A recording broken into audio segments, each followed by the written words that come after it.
everybody, and welcome to a new video. As you can see, I'm in a completely different completely different setting in my living room. I'm actually on the around my bookshelves because I thought it would be nicer to have a bookish background. Only problem is my really small bookcase is put in the corner of a really large living room that is taken over by a whole lot of toys. So I still need to do something about the lighting. But for this video, I'm really sorry, but we will have to do with a darker shade of magic. Ha, that's the book. With a darker shade of light. Today I want to talk to you about my most anticipated releases for the winter period. And the winter period, I'm talking January, February, March. And to be honest, there aren't very much. I only have 4 I want to talk to you about. And the first one is The Cruel Prince by Holly Black. You already saw me talking about it in my book haul from December, and also my wrap-up from December, because I read The Dog's Part of the Forest in preparation for The Cruel Prince. It's a much anticipated YA fantasy novel about fae, and that is what Holly Black does best, write about fae. So I'm really excited to see where The Cruel Prince is taking us. In every case, it is taking us with a mortal girl to the courts of the fae, where a cruel prince is, pulling all the strings.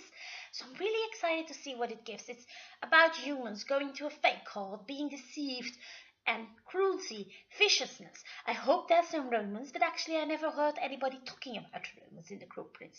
So I'm really looking forward to see if there is actually any romance involved in the story. The second book I want to talk about is The Hazelwood. It's book I've been anticipating for a really long time, but for the past few weeks I've been getting a little bit less excited because there are some really bad reviews around. To tell you, The Hazelwood is about a girl and her grandma. She wrote stories about this fictional world, but then the fictional world turns out not to be so fictional, and the girl has to venture into the Hazelwood, the fictional backworld that her grandmother created to save somebody she loves. It sounds really good. It sounds like a creepy, dark fairy tale, and I can't wait to dive into it. But at the same time, the reviews really aren't that good. So is it a very hype book, and am I being really excited for nothing? Or am I just one of those people who loves it very much? The third book I want to talk to you about is Beneath the Sugar Sky. As you know, I am absolutely in love with the first books, Every Hole the Doorway and Beneath the Sticks and Bones. It were one of my favorite books of 2017, and now the third installment in the series is there. In this installment, we return to the school for wayward children by Ellen West, and we follow a new character. I can't say too much about it because it's the third installment, and it kind of hints some of the previous things that happened in the previous books.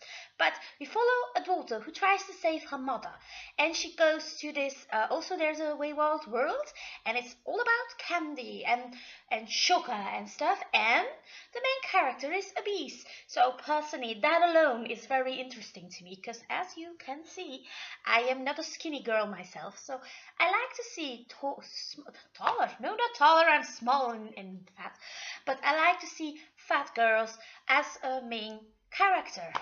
And I do not mean that in any bad way, because I'm one myself. The fourth book I'm really looking forward to is To Kill a Kingdom. This is a retelling of The Little Mermaid, and although I have a large selection of retellings on my shelves, I do not have a Little Mermaid retelling.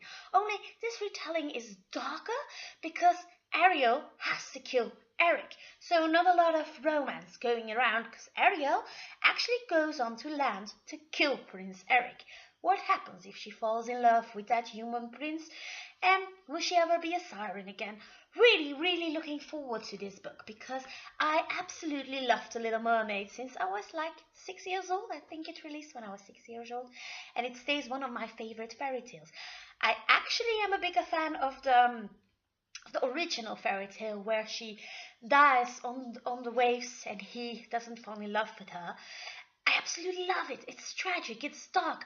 So I think I might like this interpretation too, because it is quite a dark interpretation of the fairy tale.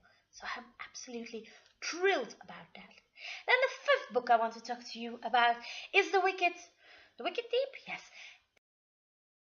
This is practical magic meets, don't know how to say it. It's about witches. That alone should be enough to get me really excited, but it's about witches. I absolutely love witches, and this is about three sisters who got, who got actually burnt or hanged, I'm not sure, centuries ago. But every summer there's a small period that the sisters can return to the town that burned them, and they try to get revenge.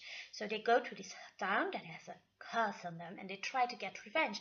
But now we're in the modern times, so their deaths are centuries past, and still the girls want revenge for their deaths. Sounds really amazing. Practical magic meets the Salem witch trial. It has witches. I'm there for it. So that were my 5 most anticipated releases for the upcoming season. Really looking forward to dive in all of these books. What other releases you are looking forward? And I just realized I haven't mentioned the release dates, but don't worry, I'll put them on the screen so you can actually know. And I know the moment I posted that first book I talked about, The Cruel Prince, is already out, but still, it's in January. I thought I could include it. I'll see you in the next movie. Bye!